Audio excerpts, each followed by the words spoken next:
السلام عليكم ورحمة الله وبركاته. دعوة سودو هذا وقيب كميدة برنامج كان يديسون قد بنجرنا سؤال ما أنت لما عبحي وحن سؤال ويدينا كفة وضل بين الشيخ محمد شبلي شيخ سؤال ما أنت وحيلة ذا هي مقدشة وحلا فري مال فرويها الوجوهيني وحنا كشق يدات صومالية محي دين تكقبتها. الحمد لله. طبعا فروريها ما بشيمهم وقيب وجهي ومقالك قرح قفك كمده waxyaabaha laga sameeyana طبعا waxay kamid yihiin waxyaabaha xubnaha kale laga sameeyay ama noqota in la qurxiyo looga dan leeyahay saradan la yiraahdo faruriyaha hal la waaweynayo hal la yaryareeyo ama carabiga lagu yiraahdo nafkhu shifaa in la buufiyo la afuufo waa laba qaybood laakiin labada qaybood intaan eegay horta ay raadeen mas'aladu kama bilaabanin faruriye iyo bishimo afka hal la qurxiyana operation hal la sameeyana wax hadda bilowday ma aha mas'alada afka hal la qurxiyo hal la sameeyo حتى وقت النبي يشرت عليه الصلاة والسلام يوجه ودم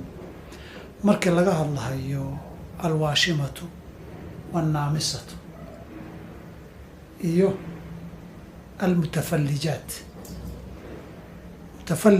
المتفلجات هو فنح ذا إلا سمعته الفلجة وفنح عربت هبل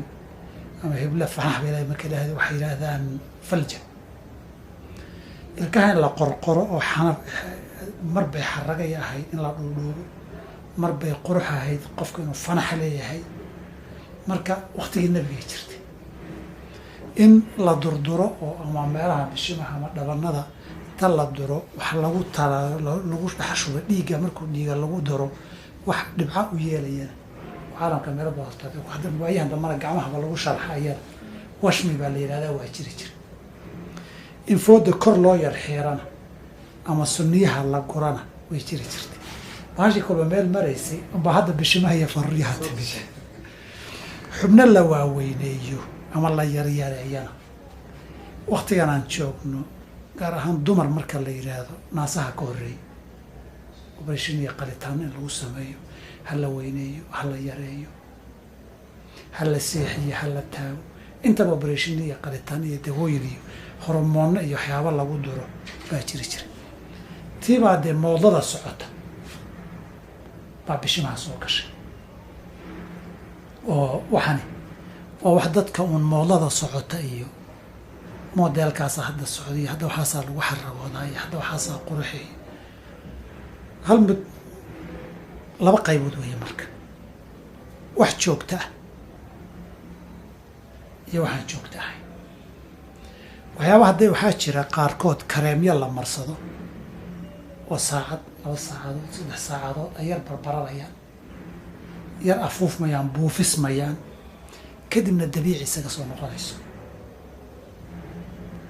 markay sidaas tahay laba shardi baa laga rabaa si aanan xaraan u noqonin marka koowaad kareemkan iyo maadada la marinayo inaan jirka caafimaadkiisa wax u dhimaynin waa marka labaad ee maadada ay ka samaysan tahay waxaan la marinayo inay daahir tahay waxay la mid noqon markaa kareemyada marka aad ismariso waxooga uu yar dhalaalayo qofku face wash kuwa la sameeyaa waxyaabaha la marmariyaa wajiga la dhaqaa muddo kadibna qofku dabiici kusoo noqonaya waa cilaankii timaha la marinayay kadibna caadi kusoo noqonaya oo kaleeto waxyaabaha marka waqtiga kooban ah saacado maalin gelin maalin kadibna caadi kusoo noqonaya qofku way bannaan tahay haddii aynan caafimaadkana dhib u lahayn wax daahirana ka samaysan tahay labada unbaa la doonaya wuxuu hadduu joogta noqonayo ma bannaana oo waxay soo geli baabka ilkaha la qorayay ee tagyiru khalqillaahi ah nabigu calai salaam markuu xadiidka ibn mascuud lacana allahu alwaashimata walmustawshimata kasoo sheekeeyey wuxuu sheegay nabigu laba arrimood buu xadiidka ku cadeeyey walmutafallijaati kuwa ilkaha qore ee fanaxda samaysta fanax ileen halkan hore inagu fanaxda u naqaano laakiin carabtu ilkaha la kala fogfog oo dhan bay falja yidhaahdaan marka ilkaha la kala fogaya la qoray dee wax joogto u noqonaya waashimada iyo mustooshimada intaa way wadaagaan waxaa kalooy wadaagaan almugayiraati khalqa allah lilxusni qurux baa horta loo sameynayaa baa la raadinaya almugayiraati khalqa allahi wuxuu joogta hadduu noqdana tagyiru lkhalqi buu noqon abuurkii asalka ah saas darteed wejkaa waa u xaraamoo tagyiir bay geli waana waxaa axkaamta waxaa la yidhaha jiraaxa tajmiiliya carabiga lagu yidhaha kutubta badan loo qoray fataawada badan leh bay soo gelaysaa mid labaadna way xaaraamtinimeynoo intaan aqri muddo dheer ka hor iyo intay atibadu ka soo saareen haalibka inta haalibka ee badan dhibaatooyin caafimaad bay leeyihiin dadkuna dabeecadda jirkoodu iyo dhiigoodu iyo la qabsiga waxyaabahan lagu durayo dabeecadda jirka dhiigu waa kala duwanya qaar baa intay meeshii gudubto bay xubnaha iyo xididada qaar dhintaan qaarna barabara yeeshaan qaar dawadan lagu durayo baa khalad yar intuu dhacaaf meel fadhiisata guud ahaanna waxaa lagula taliyaa qaarna jirkoodaaba eleji ku hon mawaadda qaarkood xasaas ku hon qaadan karin laakiin si guudna waxay ku taliyaan nal kulul iyo qorax iska ilaali waayo jirka difaacii baa ka dhimanaya ilaahay jirka markuu sidan u abuuray wuxuu ugu talagalay kulayl qabow nal qorax inuu la wada noolaado duruufaha kala duwan gabadhii ismarisay intay jika gasho dab badan ma geli karto meel qoraxna ma istaagi karto maanaa qofkaasi dhaawac buu isu geysanayaa caafimaad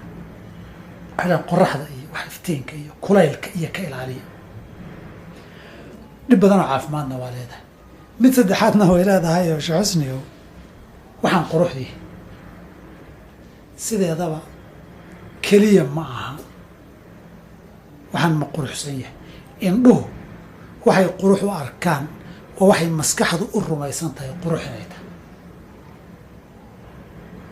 muhiimadda weyn indhaha qabashadooda ma aha muhiimaddu waa waxa aad ka rumaysan tahay inuu qurux yahay waxaad ku garan nin baa macaws ku xaragoonaya ninna bilaash haddii lagu siiya ma qaateen soo saas maa soomaali baa tahay soomaali iyo yaman iyo indonesiyan iyo macawsay ku xaragoodaan laakiin afrikadan dhexe iyo westiga markaa tagta dhar waaweyn bay qabaan adna haddii bilaash lagugu siiya maadan qaadateen ciidaha muslimiintu westrenka markay isu yimaadaan baad ka garan qolo walba dharkii wadankoodiibuu kusoo xaragoon qolada kalena dharkaa bilaash kuma qaadateen ninkan isaga wuxuu rumaysan yahay inuu aada dhar qurux badan qabo kan kale laakiin bilaash kuma qaateen dharku waa isla dharkii indhuhuna waa isla indhee maxaa kala duwan maskaxdii wixii la aaminsanayay culturekii waa waxaan uga jeedaa faruuryahan haddii maanta la waaweyneeyo oo berri moodadu isu bedashay in la yaryareeyo qofkan muxuu sameeya haddana birashi kale ku noqon miya iyo dawo kaloo yar inuu ku diri tii hore damagekay geysatay mid kala iman waxaan moodada ahna dad baa sameeyo xooga markii jogo waa laga baxaa mid kale loo gudbaa adigu haddaad maalin kasta dhakhtar iyo operation iyo wax duritaan faruuryaha u taagnaadaan berri hala yaryar markaad waaweynaysay berri yaryareen noqoto markaad yaryaraysay berri ku waaweynay qurux noqdaan seed yeeli libaasha bahal wareegayso meel ma fadhide talabta inay ku talagalaan gabdhaha waa dhihi lahaa gabdhaha u badane oy ogaadaan waxani waa wax isbedbedelaye hadhow markay timaado ama hadday bishimiyooga dawadii laisku caddayn jiraan garanaya imisaa dad jirka googo-ay oo dhibaato badan kasoo gaadhay wabilahi tawfiiq jazaaka allahu khayr aljaza baaraka allahu fiik sheekh su-aashaasi jawaabteeda waa aad baa loo sugahayay insha allahu tacaala waxaan rajeynayaa inay dad badan ka faaidaysan doonaan asalaamu calaykum waraxmat ullahi wabarakaatu